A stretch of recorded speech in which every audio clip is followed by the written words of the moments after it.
সকলে মিলে ঘুরতে এসেছি বাংলাদেশের ঐতিহ্যবাহী মুজিবনগর দেখতে।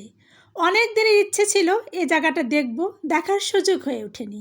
আসসালামু আলাইকুম, কেমন আছেন সকলে? দেখতে পাচ্ছেন পরিবারের সকলে এসেছি আর এই জায়গাটা দেখতে, আর আমিও সেই চেষ্টা করছি আপনাদেরকে দেখাবার জন্য। সকলে এসেছি, সকলের সামনে এগিয়ে যাচ্ছে আর আমি আছি পিছনে পিছনে ভিডিও করছি আর সামনের দিকে এগিয়ে যাচ্ছি। জানি না কতটুকু আপনাদেরকে দেখাতে পারবো। এই যে দেখতে পাচ্ছেন সবুজ, এটা হচ্ছে বাংলাদেশের ম্যাপ। বাংলাদেশের সবথেকে বড় ম্যাপ তৈরি করা হয়েছে এই মুজিবনগরে। বাংলাদেশের ঐতিহ্যবাহী মুজিবনগর, এখান থেকে প্রথম অস্থায়ী রাষ্ট্র গঠন করা হয়।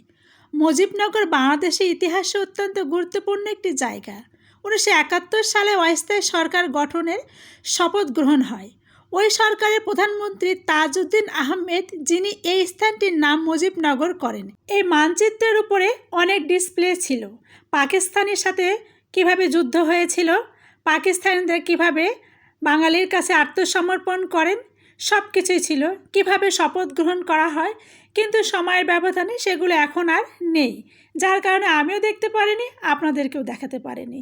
সময় এত কম ছিল যে বেলা গড়িয়ে আসছিল, পুরো মুজিবনগরটা ঘুরে দেখতে পারিনি। তবে হ্যাঁ, যতটুকু পেরেছি ক্যামেরা বন্দি করেছি আর নিজের চোখ জুড়িয়ে নিয়েছি। জানি না আপনাদের কতটুকু দেখাতে পারলাম এবং কেমন লাগলো। আমার কাছে অনেক অনেক ভালো লেগেছে। আসলে এগুলো আমাদের ঐতিহ্য বহন করে। আমাদের প্রজন্ম জেনে যাবে ইতিহাসের কথা, আর এগুলো না থাকলে তারা ইতিহাস জানবে কি করে? ইতিহাস না জানলে নতুন প্রজন্ম দেশের প্রতি ভালোবাসা জাগবে কী করে? ইতিহাস জানলে তবেই তো তারা দেশকে ভালোবাসবে, দেশকে সামনে এগিয়ে নিয়ে যেতে পারবে। তাই আমার মনে হয় আমাদের নতুন প্রজন্মকে এগুলো জানার দরকার আছে। আসলে সময় গড়িয়ে গেছে, থাকলে হয়তো বা আরও অনেকটা ঘুরে ঘুরে দেখা হতো এবং আপনাদেরকেও দেখাতে পারতাম। তবে হ্যাঁ, যেটুকু সময় ছিল সেটুকু সময়ের মধ্যে অনেক কিছু দেখে নিয়েছি, অনেক কিছু জানবার চেষ্টা করেছি।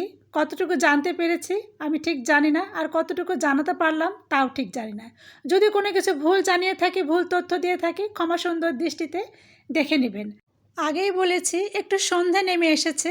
এখানে সরকারিভাবে পাহারা দেওয়া হয়, এখানে পুলিশ ছিল, তারা আমাদেরকে বলে দিয়েছে আপনাদের এখন বেরিয়ে যেতে হবে, কারণ সন্ধে নেমে এসেছে।